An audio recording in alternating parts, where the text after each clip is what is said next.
Hi, let me show the secret or one of the secrets in drawing dynamic poses that every artist should know. So when we start drawing, and this is just some examples which I did from the stream yesterday, but generally if you want to draw different poses of people, I think it's the best to start with um, like cubes and very simple shapes. So you don't go directly into, a very detailed description of the hands and fingers, and you don't even think about fingers or anything else like that. So if you want, you can, for example, start. Usually, you can start with the head, but I think it's not really. It doesn't give you the same impression. I think it's better to start with the torso and then add the head. So this is what I usually do. So let's say I'm going with the torso in this angle. We draw the torso. So this is just the box in which it will be the torso. So you don't need to worry. Everything that I draw in 3D, so it will be very easy for you to understand the direction. So for example, now we know that it's going like that, something like this. So and then you just need to add the head, or you can let the head at the end if you want. So one way is to add the pelvis, the second shape. So it would be kind of like this. You don't need to think too much about um, the dimensions.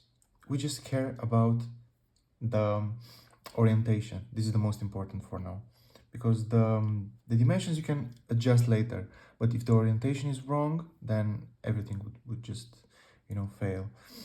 So the best is to just draw cylinders for arms. If you don't know cylinders, you just draw the cubes. Maybe that's easier. But I just get myself to draw the cylinders, and it's somehow better for me. But of course, you can draw whatever makes sense to you. This is what I'm doing. So for example, um, this is like one direction, not the band, but the orientation of the fingers. So this is one. You just need to put them fast. You don't need to stay too long. And the second one will just be lost in from the other side, and something like this. And then it can be like this or any way you want. Okay, and then the legs would come off obviously underneath. Also there are cylinders, and it's good to think about the direction. For example, this guy is like running, or what's he doing, and then you think about the shapes and whatnot. And the second one can be like this, like that, and the front, and then you can add the head. So the head could be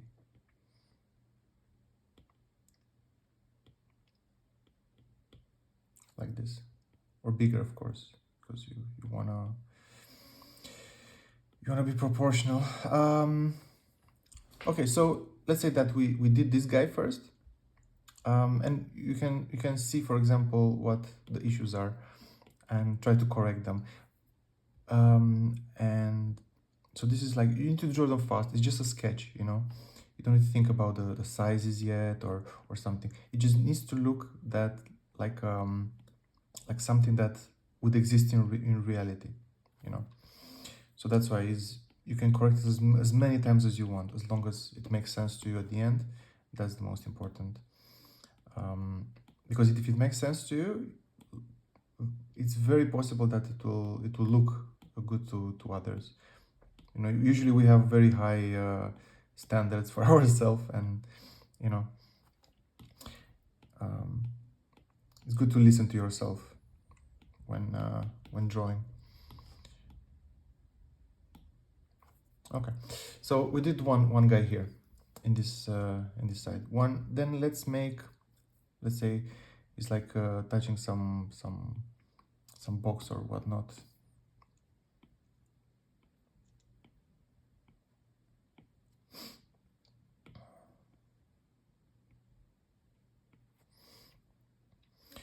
Then we have something else. We have someone staying in the knee, on their knees. So it will be like the head a little tilted in this direction, just a little. So the eyes would, for this guy, the eyes will come like this. Yeah, I think it's pretty obvious, and the mouth like this. And for this guy, I can make him or her something like this from the side. Yeah, and can have one hand starting from the shoulder, come a little upper, but what I care about now is just the direction of you know, the hands. So you can make, for example, like this, and then like this, like such as like praying or something. One, and the second one from the other side can be a little raised. Doesn't have to be exact. On the second hand like this.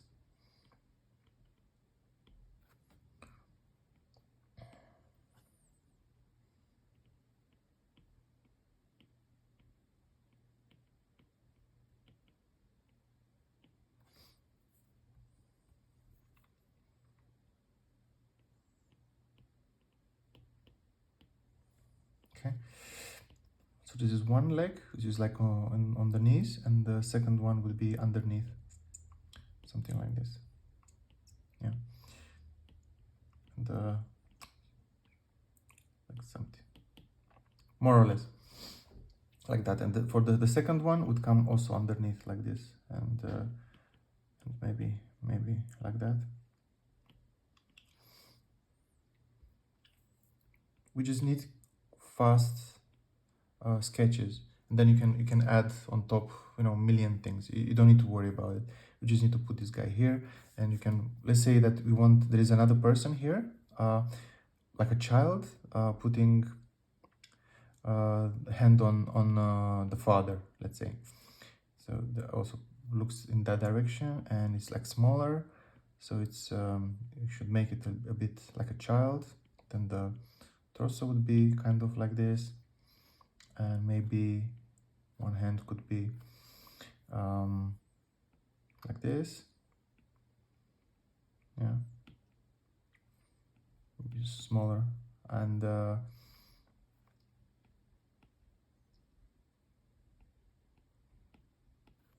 like that on the shoulder, because the shoulder would come like this, so it's good to make it yeah.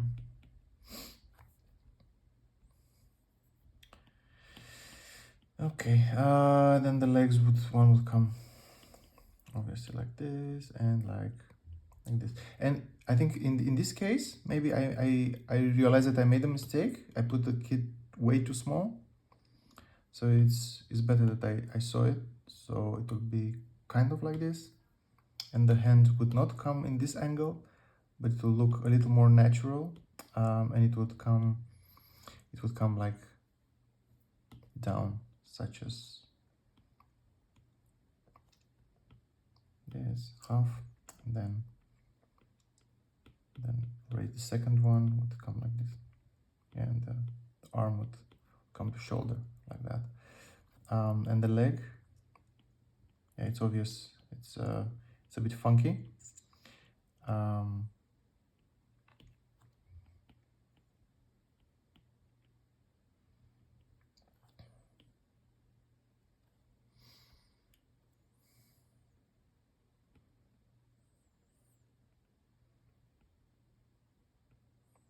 Okay, so what here is important is just placement of the limbs.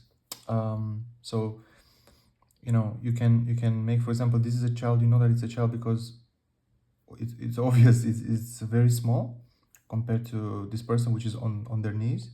Just make like that.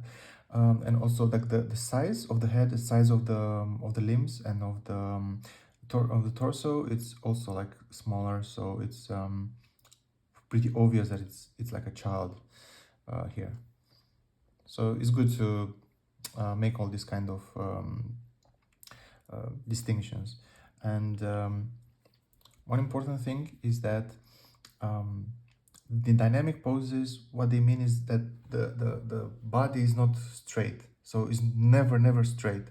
For example, this guy, I made him a little tilted in the back. So basically it comes like that, more or less.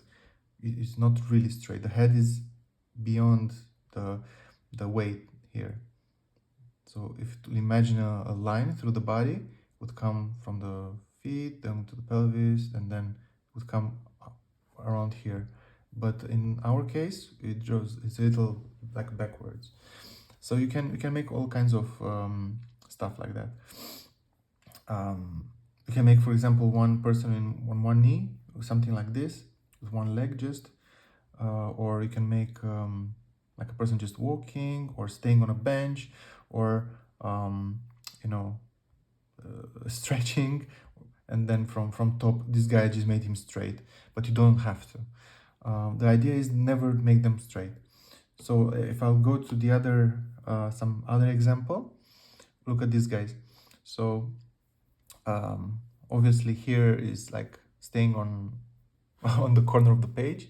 Then this guy, is doing some kind of yoga. This girl here is, daydreaming. Then this guy is like taking selfie. This is Tarzan. Then some kind of weird stuff going on.